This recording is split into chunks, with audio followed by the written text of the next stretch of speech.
brand is awesome, but it is the best place to spend money marketing wise. I believe that. But at a certain point, it's hard to turn it up and turn it down quickly. Yeah, 100%. It's a funny conversation because like more than anything, I get asked in my DMs on like how to get more leads, but they're usually brand new companies. Go ahead. Hey, how's it going? It's Tim Brown, and this is the Hook Better Leads podcast. And today I've got Andy Keys from Foxhaven Roofing. How you doing, sir? Good. How are you, sir? Doing very good. We're talking about hiring for technology roles, AI, and automation, and why you should be doing this potentially. But I really just want to have a conversation with Andy. We were already talking about this. The future is changing fast, and if you don't have some internal brainiacs, it feels like maybe it's hard to understand what's the best use of this stuff. Andy, off the top, as you're hiring this person, what are you kind of hoping that they're going to help with? All right, so I was the company brainiac with the systems, the automations, the workflows, estimate templates, anything that was automated in my business, I owned it this whole time, which I saw became a giant problem when there's a problem with the automatic estimate template and everybody's coming to the owner of the company to get on the computer and nerd out and fix it. So like that was the biggest hole I had, that like I owned it, and anything that you own is a bottleneck, so you got to give it up. But then on top of that, it's like with everything changing, AI's happening, you have all these ideas, things you want to do. And for you to sit there on the computer and make it happen, it's like a 40-hour-a-week job, and you can't have a 40-hour-a-week job as the owner. Plus, you're not that good at it if you're being honest with yourself. Like if you're a resourceful business owner, you'll probably figure some shit out. But like, are you meant to be the tech guy? I mean, I was a roofer with a hammer. I'm not naturally the tech guy. So you just bring a guy like that in, you give him your ideas, you show him the systems, and you say, here, man, take it. And if you hire the right person, it could be very useful. I mean, I've only had my guy for 2 weeks, and I'm thrilled. Maybe the best hire I've ever made, and I hope my other team members don't hear that, but they probably will. But they don't watch any of our content, bro. They don't watch any of our content, let's be honest. I love that about my team. It's exciting. So when you're hiring a role like this, you just did it. You did it successfully. We just hired ours as well. I'm very excited. We did an internal hire, but just the exactly right person. But what are you looking for with a person like that? Because it's so many things wrapped up into one role. Well, first, I used a headhunter, which is something I started doing in the last year that I never did before. But just like valuing talent and higher level talent, it just seemed like a good idea to let a recruiter do it for me. And I found a really good one, and I was really happy with them. So first, finding candidates through a headhunter and not an Indeed post. Yeah. But then second, when I interviewed them, because like I said, I'm the technical guy, I know the improvements, I know the ideas I have, because I'm at the point now where like the ideas I have and not being able to make them happen, I feel like they're slowing me down. So like I already had a laundry list of things I want to work on or ideas I want to implement as far as tech goes. So when I was interviewing people, I was literally giving them a scenario and saying like, how would we do this? Okay, I have this problem over here. I feel like it's too much manual entry. I know there's a way to automate it. How would you do it? Here's the systems we use now. How would you do it? Like I asked very specific functional questions. And like it was just clear when I interviewed this guy that he was the guy based on his answers. Very clear. And it feels like it's just going to be a bigger deal. Like more and more companies will do this, even if they're smaller, I think. Because if you look at the way AI is progressing, and we're not trying to be doomsday, but I was just watching a video. I watch a lot of the videos about AI, right? Like I was watching a video talking about the San Francisco consensus is that artificial general intelligence is like 7 years off or something. It's like, but either way, it's going so fast, and things like agents on ChatGPT and things like that are going to replace manual technical tasks fairly quickly, which, hey, that puts our business at risk. That puts a lot of like consultancy type technical things at risk. It makes it so you have to innovate faster or you're fucked, basically. And the question is kind of like, what could you get done without people at this point? right? Because if we have a bunch of office workers, we might not need as many in the future, and that's okay. As a business owner, it might be scary as an employee, but it's kind of great as a business owner. What do you think is like some of those technical tasks that roofing companies probably should start to be automating if they're not yet? There's so many. It's hard because everybody's in such a different spot.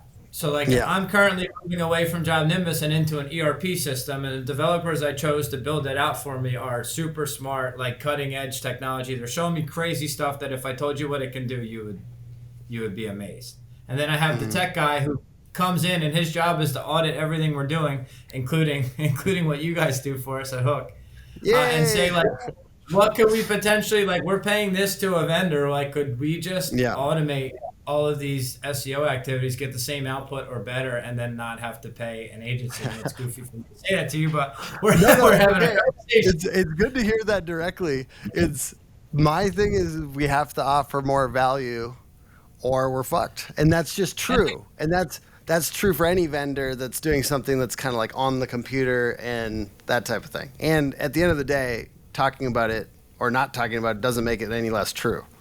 So, yeah. And the creative piece, like the more creative a piece, an activity is, the more likely you can keep doing that and not get taken over by AI. But Yeah. like, like blog posts, for example, for SEO purposes, like not the most creative endeavor. Yeah. PPC, like, I mean, you would know better than me, but like more oversight, more strategy. Although the actual creative of the ad is just kind of analytics and numbers. But like we're not looking to completely automate PPC. We don't think that's an option as of now. Yeah. But 5 years from now, who knows? YouTube just demonetized AI creative, so that's a good sign for humans. Because I don't like any of this shit. I hate it. Honestly, I hate it. I don't know like if I do either. Like every time I see these AI curated videos, I'm like, what the fuck is this?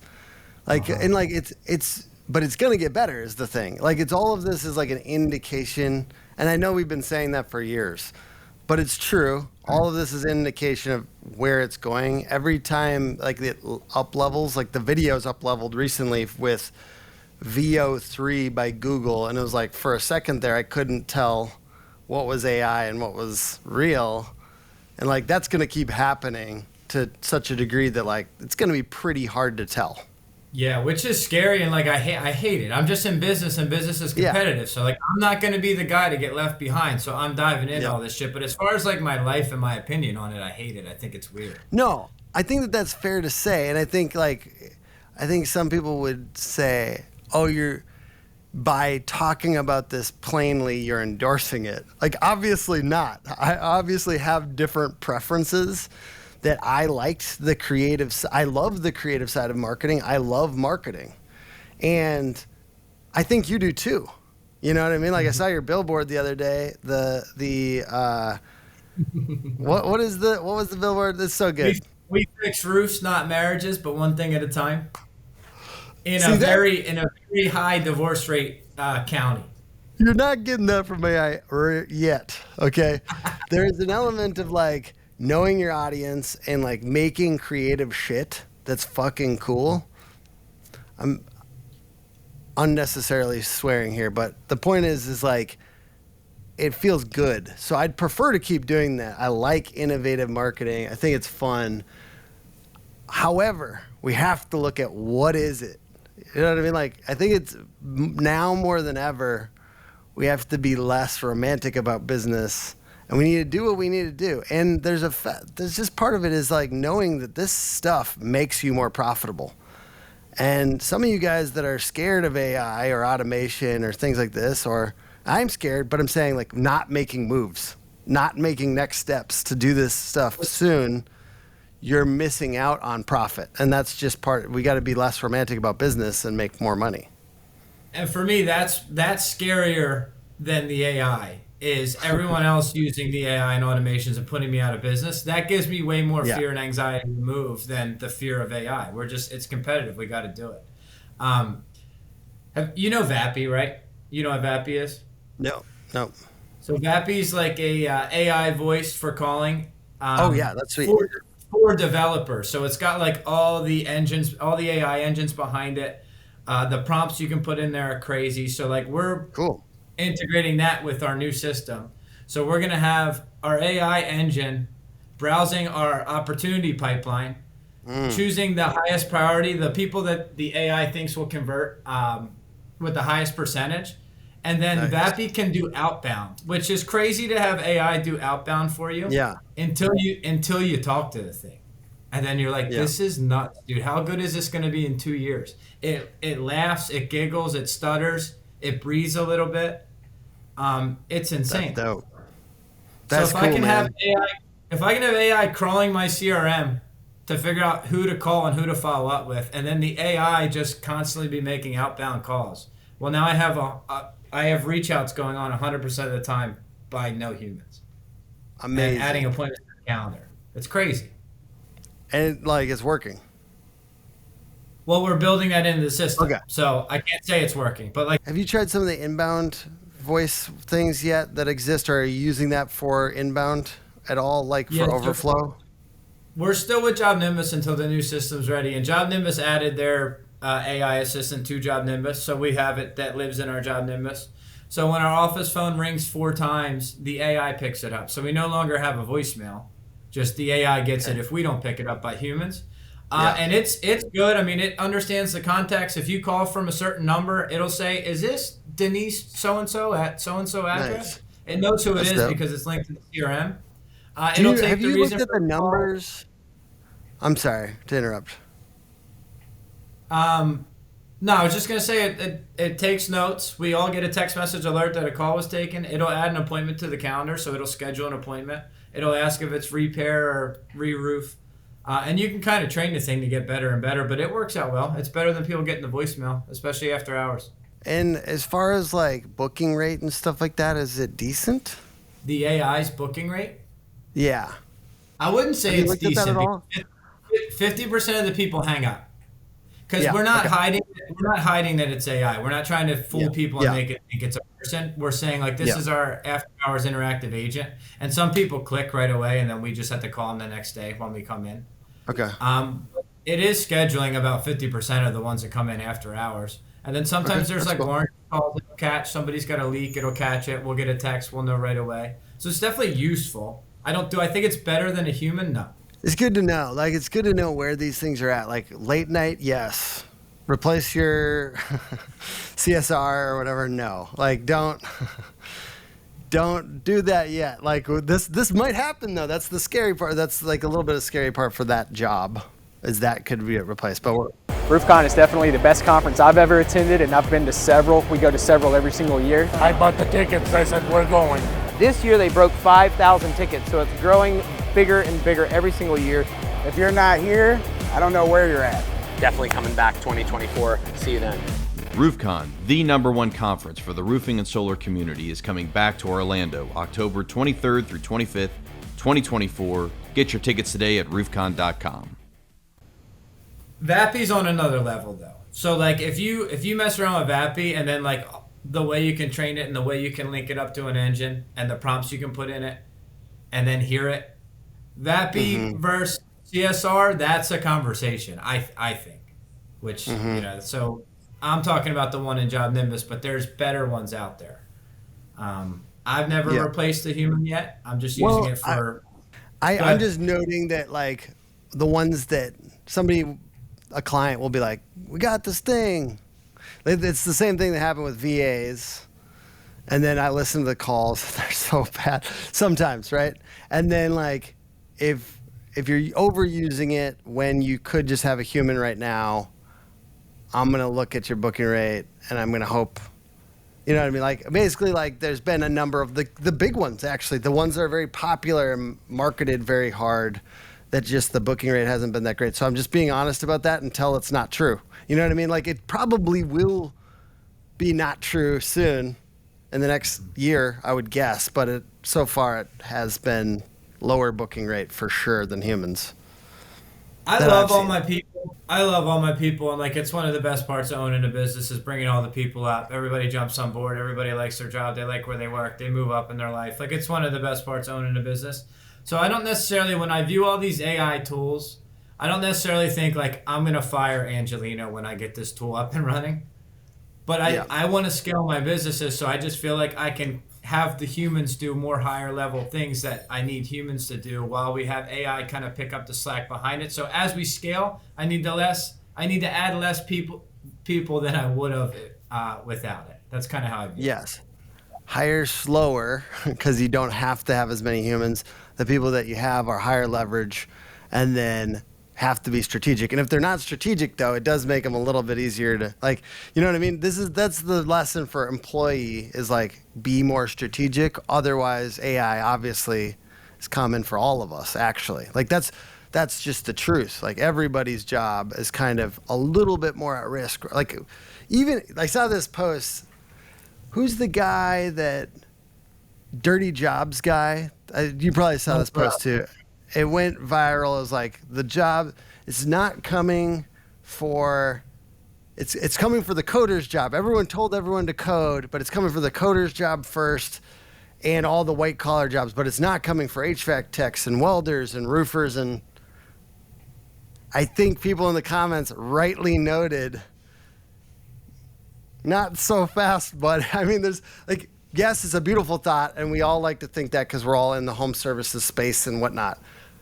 However, give it 10 years, bro. Like, I think there's like an element of like, you've seen those roofing robots. They're shit right now, but give it a second, man. I mean, I'm not saying soon. I'm saying 10 to 20 years, like the Tesla robots that are like literally going into production right now. It's going to be a while before it can do intricate things and like trades, but it's just, I don't think anyone in this day and age can be too proud like about this work. I think it's actually terrifying, actually. Like if you like even just driving. Yeah. Like that's such a big job. Yeah. I hate all of it. My partner at Metal Ops thinks the Tesla robots will bend all our metal in the shop 100%. And like there's less variables in that activity than there is in replacing a roof for sure. Yes. So like our shop guys over there that are bending metal all day, well, obviously if you're a business owner and you can have a robot bending metal 24/7 with no breaks and no errors, like you'd be crazy not to implement that because other people are going to do it and they're going to put you out of business. But I hate it.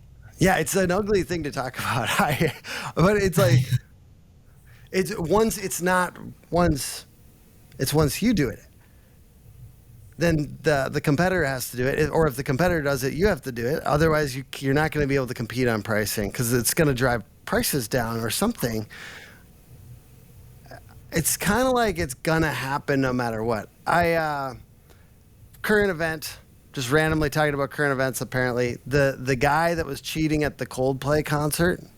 Dude, that poor guy. Poor guy, yes. And I did at the end share a meme, and I feel kind of bad about it because I saw a bunch of people posting like, this is fucked up. Like, don't be at somebody else's misery sharing all this over and over and over again. But it's, my thing is like, if it's going to happen anyways, I don't think he cares about my 7,000 view meme. Like, I don't think there's a certain point it's like, it's going to happen. I don't mean to conflate the two, AI and this meme, but it's like once adoption hits a certain point, you're not going to be able to stop it. I'm not going to be able to stop it. We're not causing AI to take over. Yeah, I don't know that I'll have the same motivation in business if it really gets to like the level we're talking about. My kind of thought process around it is like, do what I can now, and if the world really comes to that point, I'm moving to a jungle somewhere and just gonna enjoy the rest of my life in nature and peace. And I mean, I really feel that way. I don't want to be a part of the robot world. I want to compete and win in business for now, but if it gets to a certain level, I'm probably out of here.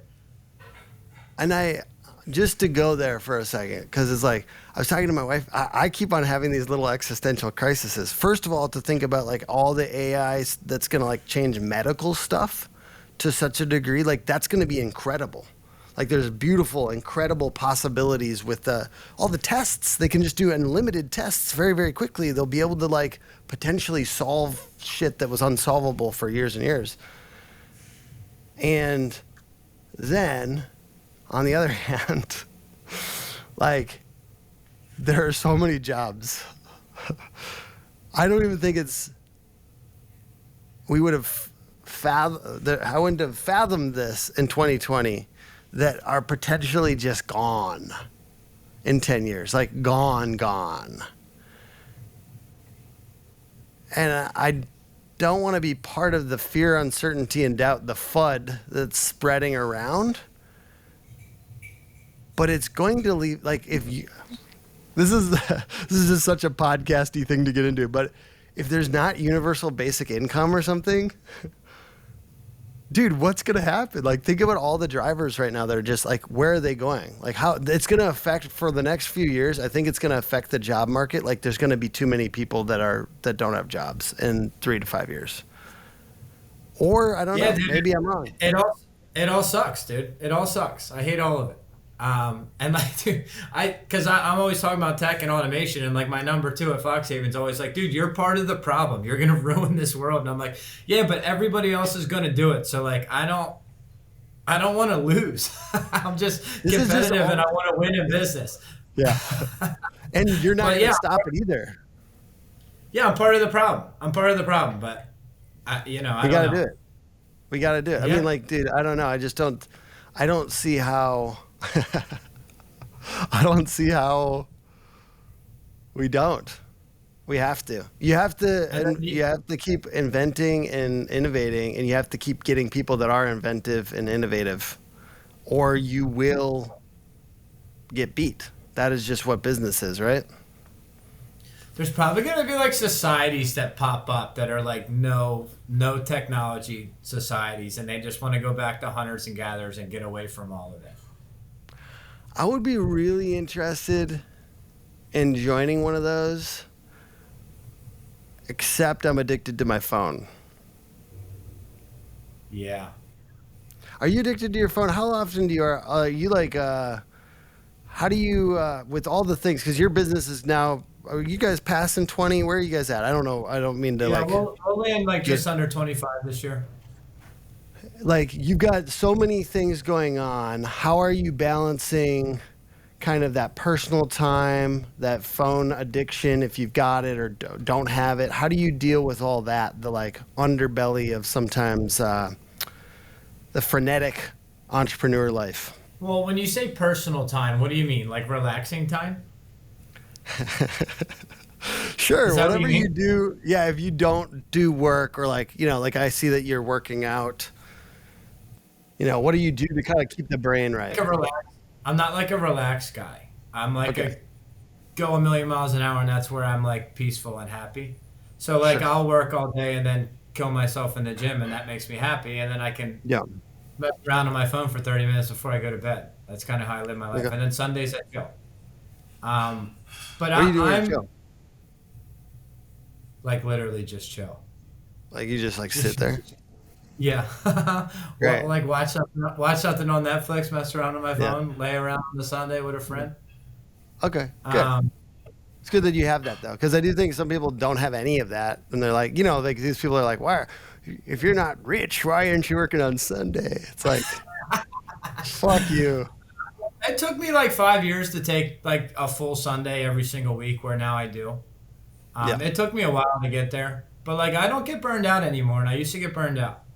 So like I used to go like a week, 2 weeks at a time, where like my eyes were heavy during the day, I was low energy, my brain was a little foggy, and I would just have to like push through. That would happen to me all the time in like my first 5 years in business. And now I'm like pretty smooth sailing. Like I'm kind of I show up the same every day. I'm pretty low stress. I just work hard. I move fast, but I'm like pretty consistent in how I feel. Whereas I feel like I had to like work my way up to that, like just to be able to handle the stress. What do you think was like the change? A combination of just experience. Things don't stress you out like they used to. Like a problem in the business right now, like I have a zero emotional reaction to it at all. I just see it as like a coachable moment to get better. Everyone else is freaking out, and I'm just super calm. And then just I think just going about your day not so tensed up and like fight or flight all day. I think that like just crashes your body. I think that's part of what burnout is. You're just so stressed all the time and like tight in your body that your body just quits on you. You can't recover. That's why I read this book. Actually, Jim Johnson, Contractor Coach Pro, sent it to me called The Power of Ownership. It talks about HRV, or like your heart rate variability. And I got the excuse me, my dings. I got the Aura Ring to kind of like track my stress. And I think part of it was around recognizing, for me, on my days off, I'm actually more stressed. I'm like you probably, where like my favorite thing is to be exerting myself, and I also I see you're working out, like I'm running right now a little bit more, and I feel like it's my way to like kind of like self-sabotage so I don't do it in other ways. I don't know if you have that at all. I have self-sabotage, so I have to do things that are hard just to like feel okay. Used to be a heroin addict. I have the same thing, 100%. Yeah. And once you have that, dude, it's like you got to do something. So I do cold plunge, and then like now I've been running, and I'm trying to build up to a marathon when I'm 40 here in a year. But I think actually paying attention to your stress levels, however you do that, and then like making sure that you're not, because it's so counterproductive. You make terrible decisions when you're like, ah. Yeah, I think it's experience more than anything, because I see it in other people. I see it in sales reps. I see it in business partners, manufacturer reps that work hard. Like everybody that I'm around that works hard, I see when they're in these little dips and downs. I can see it in their eyes. I can hear it in their voice on the phone. And I think it's just like experience over time. You just get better at it. But I heard something interesting, and I can't remember. I would cite the source, but it said that there was a study on like two groups of people. One group of people saw that stress was good for them. It was like a way to get stronger and more resilient. And the other group of people saw stress as like the devil and bad and unhealthy.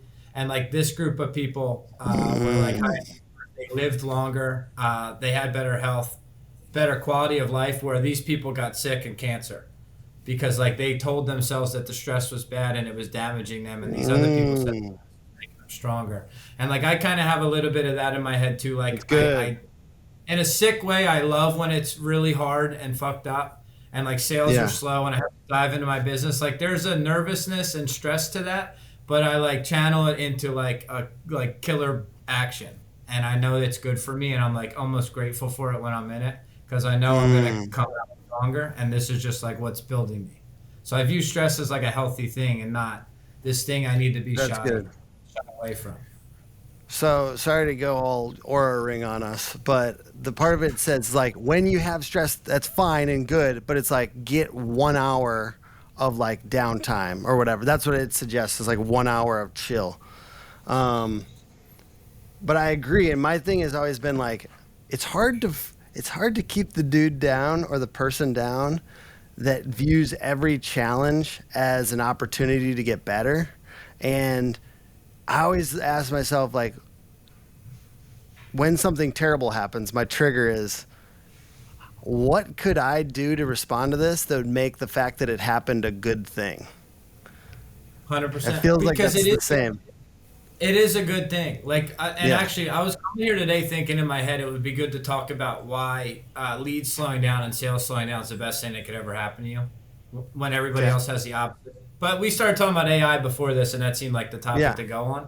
But like, I very strongly believe that everything slowing down is the best thing that happen for your business, because you get like this like gotta do something survival mode going, and you start looking at every little detail in the business, like how are we answering the phones, what questions are we asking, like how quick are we getting back to people, what we look at all of our marketing sources, where you just look at every little lever you can pull to improve.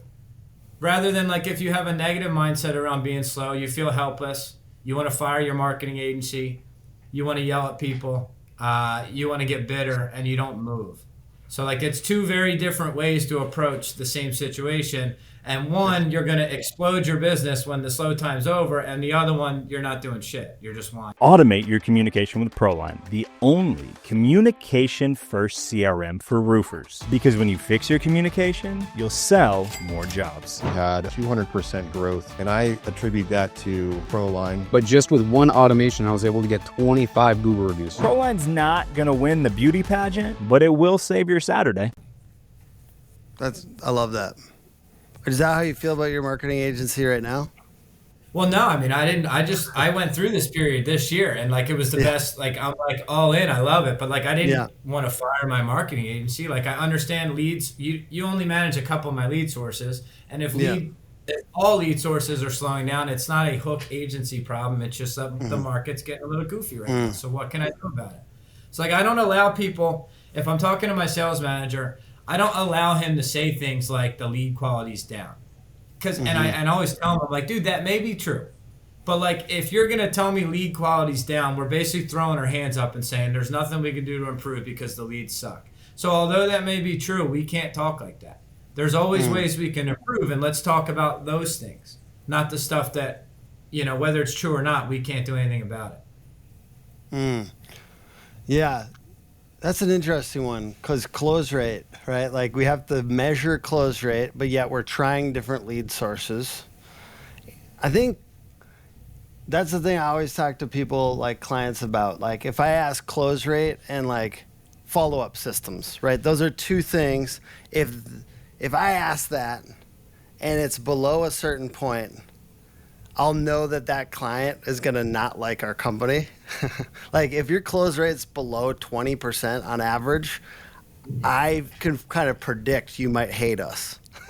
Right. Because people, there's no amount of leads will ever fucking fix that. 100%. We actually have a pretty low close percentage for like, I think the market, like we're at 26%. That's great though. That's fine. I'm saying once I've had people come to me like they're mad and then they have a 10% close rate and I'm like, brother. Yeah.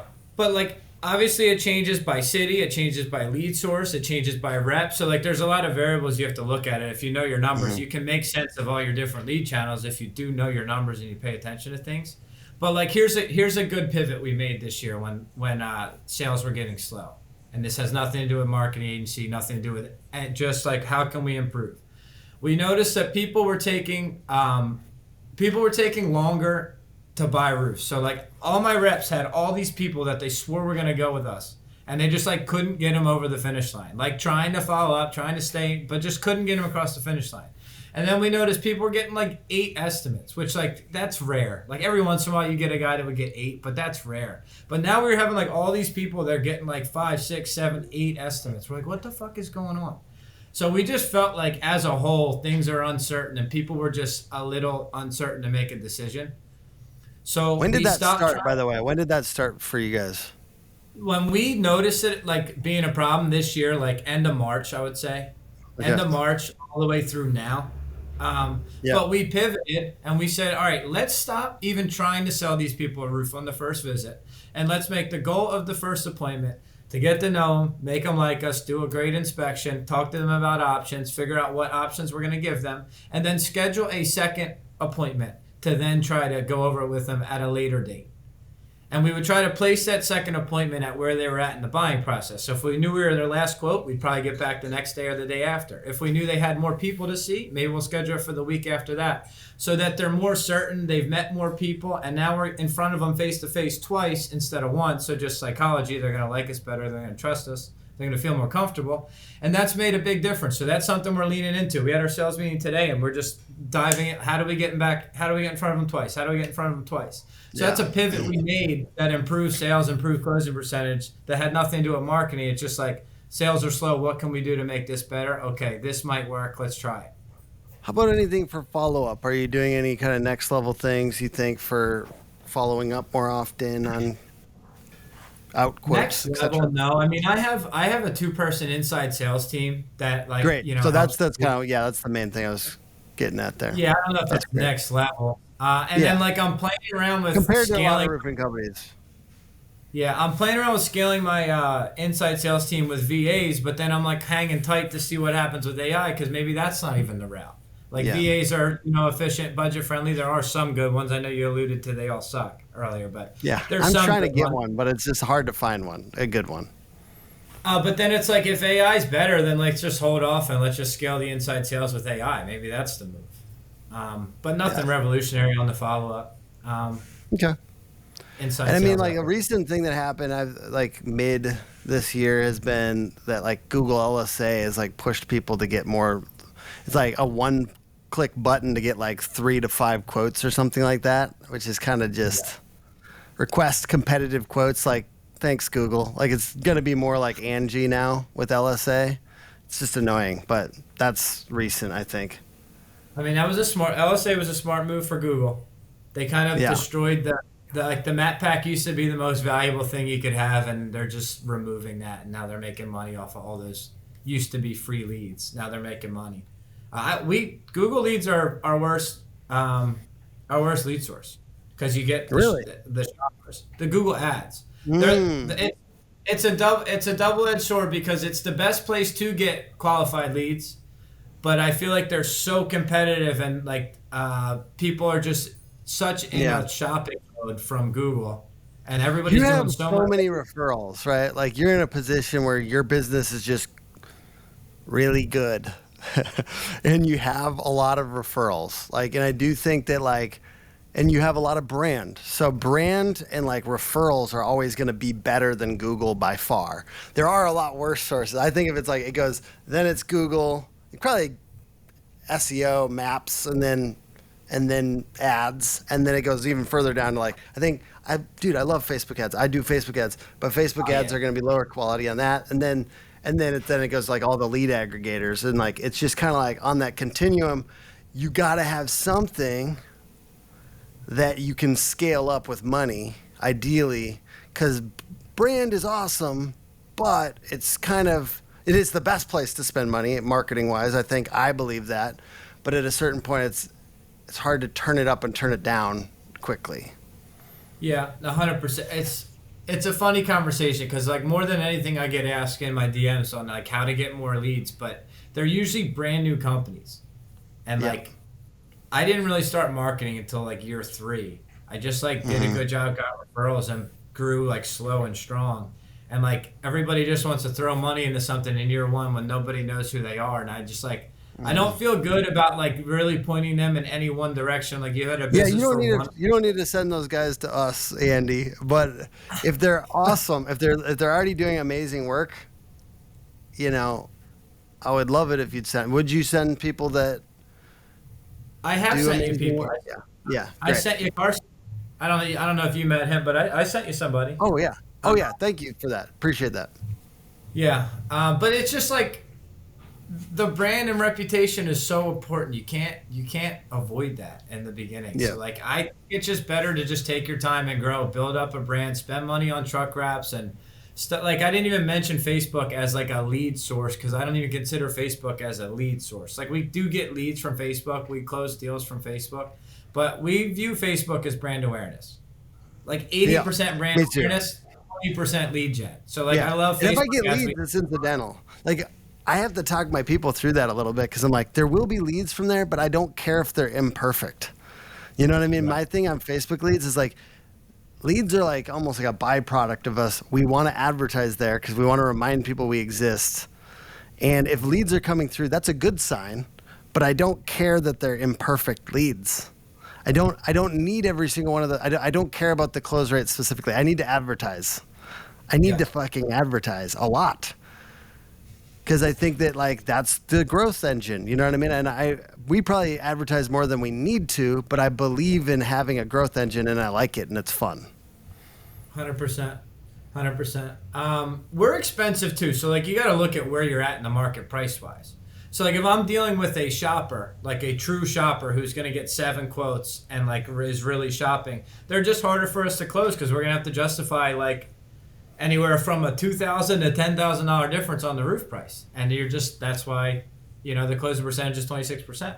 But that works because we get so many referrals and because our physical mailing closing percentage is a lot higher. So like referrals are our biggest lead source. We obviously close them at a higher percentage. So like paying for the Google works. And we actually spend more on physical mailers than we do Google, which a lot of people find crazy. Well, you're just a smart guy, man. You know brand. You know brand, and you know it. You know that essentially, an underlying all good marketing is having a good company, and then the good company is way easier to market. That's what I've always found. And And that matters. That matters. That's the number one thing. And it's hard to say that to people at the beginning because they're like, okay. It's like, yes, have a really good company and get a fuck ton of referrals and then layer on advertising, because you can't advertise your way out of those first shitty few years because they're shitty no matter what. I don't know. Okay. Dude, they put me on the marketing panel at Win the Storm last year, and we did a podcast, and I was like, dude, I'm not good at marketing. I'm a good roofer. I have a good roofing company. I'm not like this marketing wizard. I think you know a lot more than you think. I think if you needed to, you could make a marketing agency that worked. It's all different business. Like, I've had clients that I like a lot that tried to have a marketing agency before, and it didn't work, but I think you could do it. I think no matter what, in this day and age, in the next 10 years, it's about doing creative stuff that gets people more customers and using the strategy and creative. And it is going to get harder, but I also think AI helps us all too, bro. Let's land on this because we got to wrap this up. But AI helps us all too.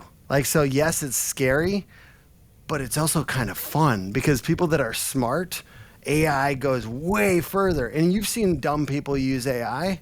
Everyone watching this, you've seen the dumbass, shitty Facebook post where they forgot to replace a few things. It's not just so dumb people have AI, smart people have AI. You see how faster the smart people go. It's just a tool, man. It's just a tool, and that's the next few years. Who knows what's going to happen with Terminator? But I'm saying the next few years are pretty sweet. Yeah, you have to. If you're a business owner, you got to take it serious because I feel like everything's going to get a lot harder. It's going to get a lot harder to compete. Like the people that are sophisticated, have money to invest, have money to spend on marketing, money to spend on AI. They're going to do all those things. So I am a little scared of the guys that just don't take it serious and don't focus on it. It being very hard for the smaller new people to compete with everything that's going on because they don't have the resources to make all these moves. So it's I don't know. It's tricky to think about because I love small business. I don't want to say the little guys are fucked, but they just need to pay attention. Do what they can. They need to pay attention and do what they can. Is basically it. I agree. Well, thank you, Andy, for being on. I appreciate your time today, and thank you for everyone for watching. Andy, where can people check you out? YouTube, Facebook, Instagram. Those are my main ones. I try to stay busy on there. Awesome. And he's putting out amazing content for roofers, which is, you're being very generous with your time, man. Thank you for doing that. And I'm glad that your business you've got the people in place to be able to give back to the community. It's awesome. For sure. Thank you, Tim. And see you guys. Podcast put on by hookagency.com. Check out foxhavenroof.com for some example of our web design work. And Metal Apps. And Metal Ops. Actually, Metal Ops is dope. That site looks good. I saw that for the first time and we were all like, holy shit. Because the Foxhaven site's awesome. It's a great website, but just the dark theme, the Metal Ops, it looks fucking sick. It looks sweet, dude. The fonts, are those your guys' brand fonts? Or did you guys have cool brand shit before you came to us? Or why is it so cool looking? It looks tight. Yeah, I don't know. We lucked out with that brand. I get lucky sometimes, dude. I'm not that smart. People think I'm way smarter than I am. I got lucky. A little bit of help from ChatGPT. Hired a logo person to help us with colors, and everything came out sick. And then you guys branded the website kind of off of what we had. We didn't have this nice, clean brand kit to give you. We had some things, but you guys it was you guys. Thank you, man. Well, I hope to continue to be useful to you. We're going to keep on innovating. I promise. And thank you, everyone, for watching. Peace.